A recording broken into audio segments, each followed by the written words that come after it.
Yeah, Madison, certainly.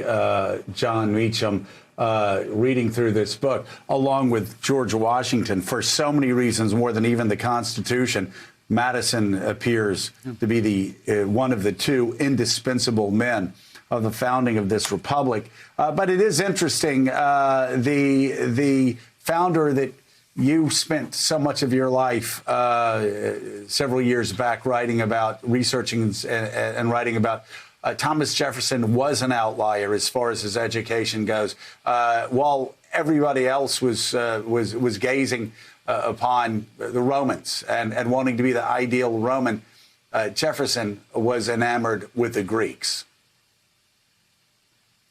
He was, and the phrase "the pursuit of happiness," the Greek word of happiness, was what Jefferson had in mind, which was that we were in a covenant, that it was not simply individual happiness, but that societal harmony came from individual harmony. I think that's one of the great lessons for us in this moment, that in fact, our individual virtue, our individual dispositions of heart and mind find full public expression. So when people feel powerless in a political moment, in fact, they are not.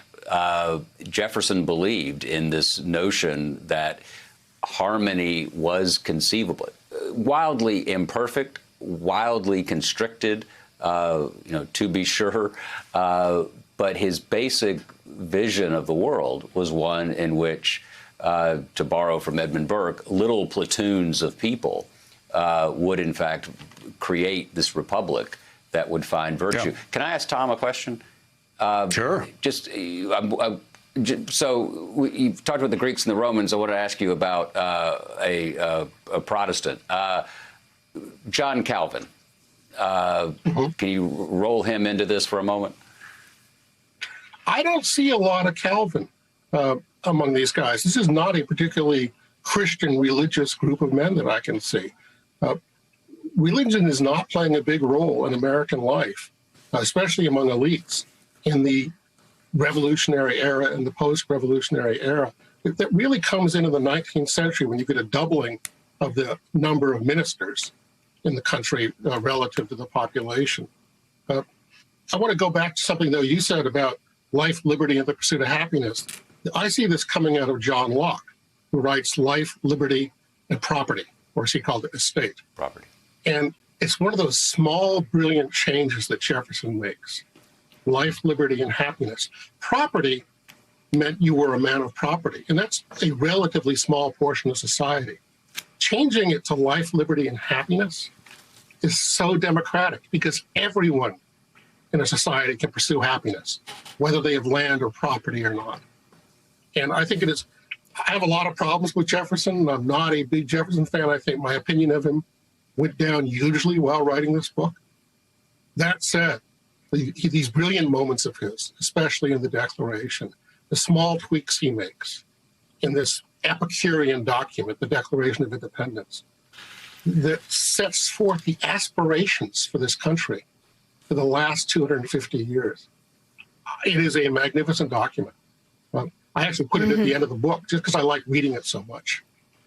Fair enough. Let's go to Katty. That's a good Kay. appendix. She's got the next question. Katty? Yeah, I wanted to ask about that notion of individualism and collectivism and the idea of harmony, and apply it a little bit to the moment that we're in, because we're seeing a real disintegration of it, certainly over on the other side of the Atlantic at the moment, and it looks like there's a disintegration of it here. Do you think it can be revived, a sense of collectivism and community that leads to harmony? I would love to see it.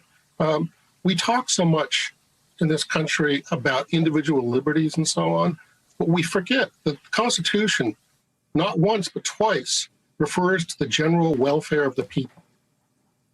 In the preamble and then later, it says this is really an important part of who we are, the general welfare. So yeah, I'd like to see more talk about the public good and less talk about individual, and especially less talk about individual property and individual property rights.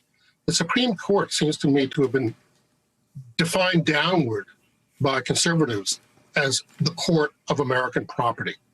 That you have a voice, you have money, you can spend it how you want. You can influence elections.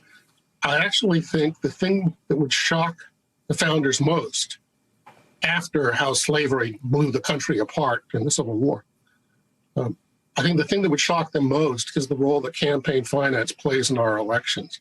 They would regard our campaign system as utterly corrupt.